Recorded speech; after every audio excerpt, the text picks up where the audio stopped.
The divine whisper in the everyday symphony. There's a quiet, pervasive notion that the divine, whatever name we give it, whether God, the universe, or the source, resides solely within the walls of sanctuaries or the pages of sacred texts. For centuries, humanity has sought the voice of the infinite in pews and parchment, in sermons and scripture.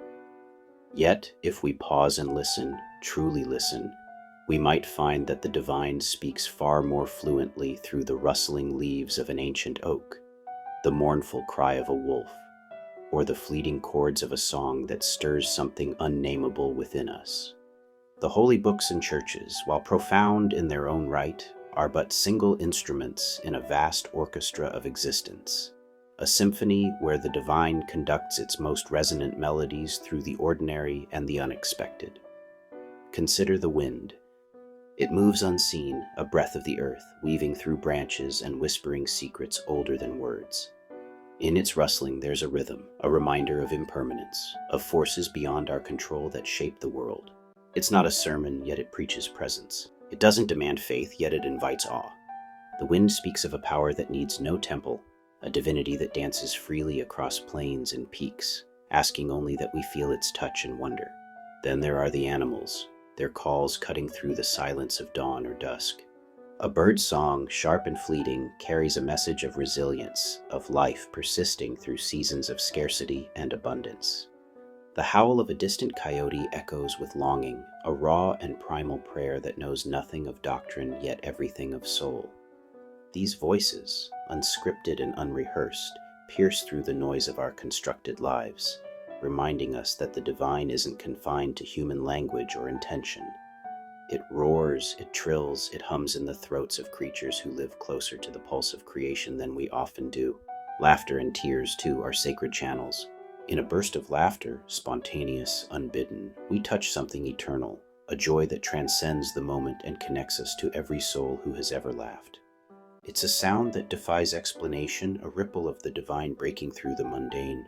Tears, whether born of sorrow or overwhelming beauty, carve rivers of truth through our being.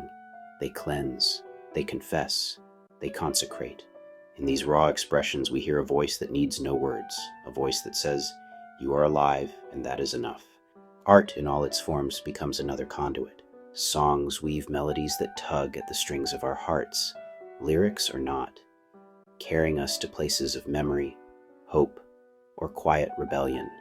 Movies unfold stories that mirror our struggles and dreams, offering parables not bound by dogma but rich with meaning.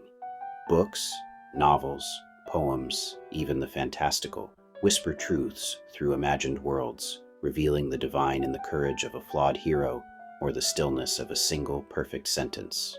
Video games, often dismissed as mere entertainment, invite us into realms where we wrestle with choice, mortality, and connection.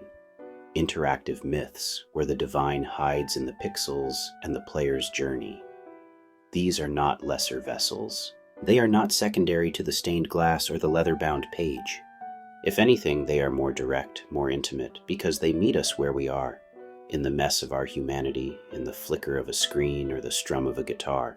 The divine doesn't wait for us to kneel in reverence.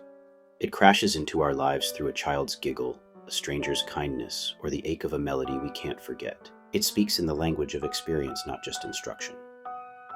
Churches and holy books, for all their beauty, are human-made containers, interpretations of the infinite, shaped by time, culture, and intent. They can guide, inspire, and anchor us, but they are not the source itself. The source flows beyond them, wild and uncontainable, spilling into the cracks of our daily lives. It's in the way a dog's eyes meet ours with unwavering trust, or how a storm's thunder shakes us to our core. It's in the stories we tell around campfires, the ones that outlast parchment and stone. Perhaps this is why the divine seems louder outside the sanctuaries. In nature, in art, in the raw pulse of emotion, there's no filter, no intermediary to dictate what we should hear. The wind doesn't demand belief, it simply blows. A song doesn't require a creed, it simply plays. The divine in these moments is unscripted, unpolished, and alive, a living presence that doesn't need our permission to speak. This isn't to diminish the sacredness of traditional spaces. For many, churches and texts are vital touchstones, places where the divine's voice finds clarity and community. But to limit it to those alone is to mute the chorus. The source is a polyglot, fluent in every tongue of creation, from the crash of waves to the flicker of a pixelated flame. It speaks through what moves us, what breaks us, what makes us whole. So listen, not just with your ears, but with your skin, your heart, your breath. The divine is singing in the wind, crying in the rain, laughing in the voices of those you love. It's in the stories we tell, the games we play, the tears we shed. It's everywhere, always. If only we stop seeking it in one place and start hearing it in all things. The holy books and churches are but echoes, beautiful, yes.